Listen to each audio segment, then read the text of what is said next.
നിങ്ങൾ ഇപ്പോഴും പണമിടപാടുകൾ ക്യാഷ് ആയി തന്നെയാണ് നടത്താറുള്ളത്? ഞാൻ ഈ പറയുന്ന 6 നിയമങ്ങൾ അറിഞ്ഞില്ലെങ്കിൽ തീർച്ചയായും നിങ്ങൾക്ക് ഇൻകം ടാക്സിൽ നിന്നും വലിയ ഫൈൻ കിട്ടാനുള്ള പോസിബിലിറ്റി ഉണ്ട്. Point number 1, income tax section 269ST പ്രകാരം ഒരു ദിവസം ഒരാളിൽ നിന്നോ അല്ലെങ്കിൽ ഒരു ഇടപാടിനോ 2 ലക്ഷം രൂപയേക്കാൾ കൂടുതൽ ക്യാഷ് ആയി വാങ്ങാനായിട്ട് പാടില്ല.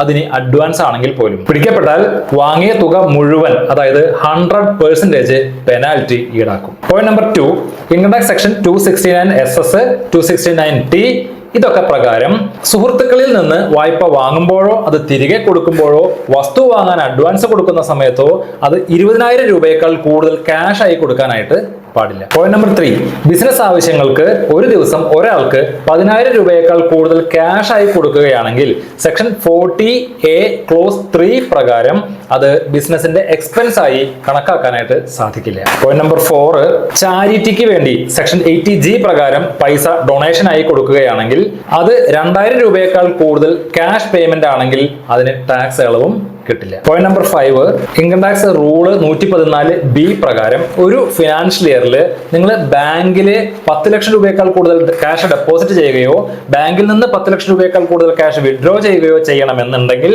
പാൻ കാർഡ് നിർബന്ധമാണ്. ഈ ട്രാൻസാക്ഷൻസ് എല്ലാം ഇൻകം ടാക്സ് ഡിപ്പാർട്ട്മെന്റ് നേരിട്ട് നിരീക്ഷിക്കും. പോയിന്റ് നമ്പർ 6, സെക്ഷൻ 194N പ്രകാരം ബാങ്കിൽ നിന്ന് നിങ്ങൾ ഒരു ഫിനാൻഷ്യൽ ഇയറിൽ 1 കോടി രൂപയ്ക്ക് മുകളിൽ ക്യാഷ് വിഡ്രോ ചെയ്യുകയാണെങ്കിൽ 2% TDS ഈടാക്കും. നിങ്ങൾ ഇൻകം ടാക്സ് റിട്ടേൺ ഫയൽ ചെയ്യാത്ത ആളാണെങ്കിലോ 20 ലക്ഷത്തിന്റെ വിഡ്രോവൽ കഴിയുമ്പോൾ തന്നെ അവർ 194N പ്രകാരം TDS ഡിഡക്ട് ചെയ്തു തുടങ്ങും. ഇനി ഇതൊക്കെ ഓവർകം ചെയ്യാൻ വേണ്ടി വലിയ തുകയെ ഡിവൈഡ് ചെയ്ത് ചെറിയ ചെറിയ തുകകളായി കൊടുക്കുകയാണെങ്കിലും ഇൻകം ടാക്സ് ഡിപ്പാർട്ട്മെന്റ് ഇത് കണ്ടുപിടിക്കും. അതുകൊണ്ട് നിങ്ങൾ പണമിടപാടുകൾ ക്യാഷ് ട്രാൻസാക്ഷൻസ് ആയിട്ട് നടത്തുന്ന സമയത്ത് നിർബന്ധമായും ഒരു ശ്രദ്ധ കൊടുക്കുന്നത് നല്ലതായിരിക്കും.